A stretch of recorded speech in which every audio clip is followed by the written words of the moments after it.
Zona e Kunës në Shëngjin është përfshirë nga zjarri masiv. Këtë të martë, flakët kanë përfshirë një pjesë të lagunës dhe për shkak të bimësisë së dëndur dhe erës së fortë janë përhapur me shpejtësi në disa drejtime.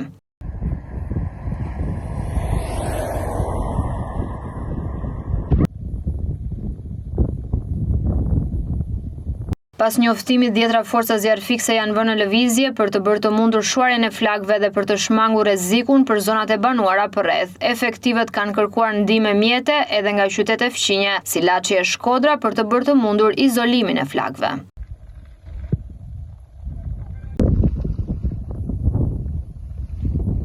Sipas informacioneve paraprake, zjarri ka shkaktuar dëme në sipërfaqe të konsiderueshme të bimësisë, ndërsa ekipet në terren po punojnë për izolimin e plotë të tij. Ende nuk dihen shkaqet e rënies së zjarrit, por paraprakisht dyshohet se mund të jenë shkaktuar nga faktor njerëzor. Kjo nuk është hera e parë që në zonën e Kunës bie zjarr, duke rrezikuar disa herë pjesën e lagunës. Deri më tani nuk ka persona të vënë para përgjegjësisë për zjarrvënie.